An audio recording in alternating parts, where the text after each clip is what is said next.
빌딩이 궁금할 땐 에이트 빌딩. 안녕하세요. 에이트 빌딩 전하나 이사입니다. 저희가 그동안은 신도시나 연예인 건물 위주로 콘텐츠를 다뤄봤었는데요. 그럴 때마다 구독자분들이 이 빌딩 투자의 꽃이라고 불리는 리모델링에 대해서 많이 궁금증을 남겨주셨어요. 그래서 오늘 저희가 모셨습니다. 바로 리모델링계의 금손, 경동하우징 양승원 본부장님이신데요. 한번 소개 부탁드릴게요. 네, 안녕하세요. 경동하우징의 양승원 본부장입니다. 저희 경동하우징은 건물 리모델링을 전문적으로 하고 있는 종합건설사고요. 저희가 주로 하는 일은 노후된 건물들을 리모델링해서 건물의 가치를 올리는 그런 일을 하고 있습니다. 오늘 이렇게 이사님께서 초대해 주셔서 좋은 시간 만들어 보도록 하겠습니다. 네, 그러면 오늘 경동하우징 양승원 본부장님과 함께 홍대에 위치되어 있는 리모델링 사례 4가지를 샅샅이 분석해 보도록 하겠습니다. 같이 한번 가보시죠. 가보실까요? 경동하우징. 경동하우징에서 아마 홍대 쪽에 좀 리모델링 공사가 특히나 더 활발했던 것 같아요. 그래서 저희가 홍대에 위치되어 있는 리모델링 사례들을 좀 추려와봤고요. 첫 번째 사례부터 같이 한번 자료화면으로 보시겠습니다. 마포구 서교동에 위치한 본 건물은 대지 약 75평, 연면적 210평으로 지하 1층, 지상 5층 규모의 건물이었고요. 90년도에 준공된 건물이라서 로드뷰 화면으로 보시면 아시겠지만 건물 컨디션이 좋아 보이지는 않았어요.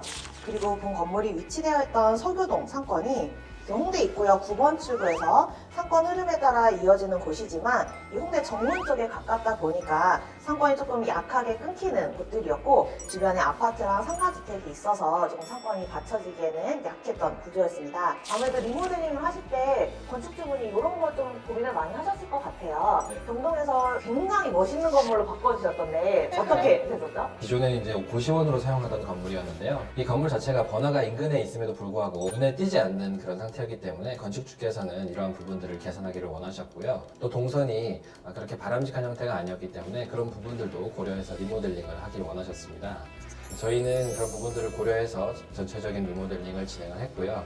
또 건물 오른편에 관통형 승강기를 설치를 해서 동선을 개선을 했습니다. 지금 말씀해주신 거는 뭐 거의 리모델링계 교과서 같았는데 혹시 실제로 하시면서 어려웠던 점이나 그런 건 없었을까요? 이 건물 같은 경우에는 옥상 부분이 사선으로 되어 있어서 그 부분들을 펴는 작업을 했는데요.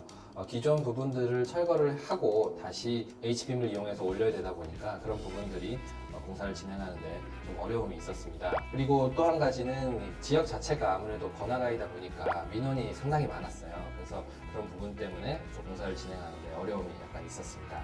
네, 건물에 사선을 받아서 외형이 좀 깔끔하지 못한 아쉬운 듯한 모습을 리모델링을 하고 나서는 세련된 모습으로 바뀐 것 같고요. 아무래도 건축주분들이 가장 무서워하시는 게 민원인 것 같아요. 근데 노하우가 좀 많으시다 보니까 이런 민원에 대해서도 평온하게 풀어가지 않으셨을까 싶습니다. 그래서 이거 리모델링을 하시고 나서 건축주분이 매각을 성공을 하셨어요.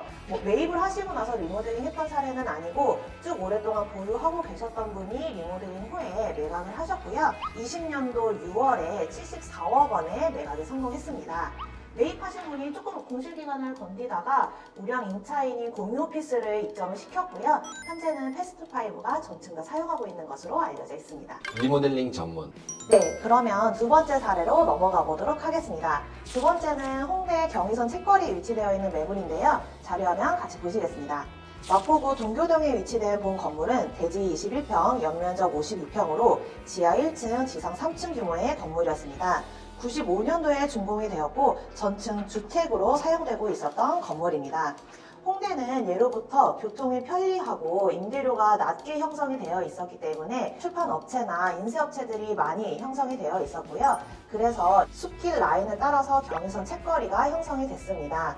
연남동하고는 조금 다르게 조용한 느낌을 가지고 있는 게 특징이고요. 최근 들어서 맛집이나 유명한 카페들도 입점하기 시작하면서 유동인구를 조금씩 모으고 있습니다. 네, 그러면 이 본 건물도 리모델링 사례 본부장님이 좀 설명해 주시겠어요? 네, 알겠습니다. 이 현장 같은 경우에는 이사님께서 말씀해 주셨다시피 책거리에 위치해서 입지가 상당히 좋은 건물이었고요. 2020년도 7월에 완공된 현장이었습니다. 이 현장 같은 경우에는 주변 여건 자체가 그렇게 좋지 못해서 장비를 대기 어려운 여건이었는데요.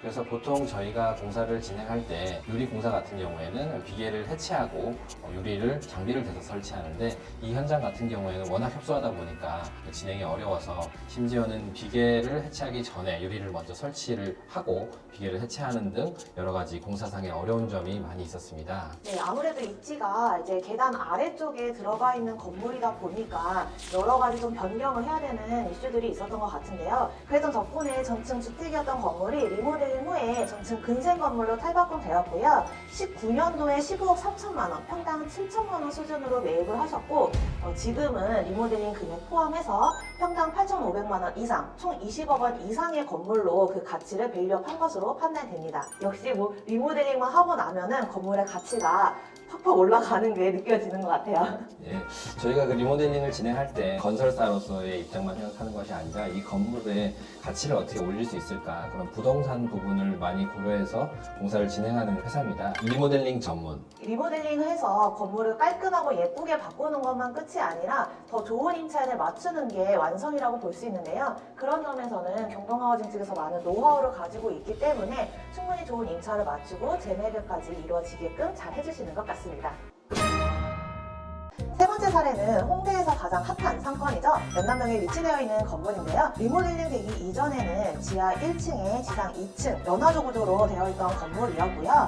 이 건물을 경동하우징에서 어떻게 리모델링 했는지 너무 궁금한데 한번 소개해 주시겠어요? 이 건물 같은 경우에는 2020년도 5월에 완공된 현장입니다. 역시 경동의 끝은 어디인가 싶습니다.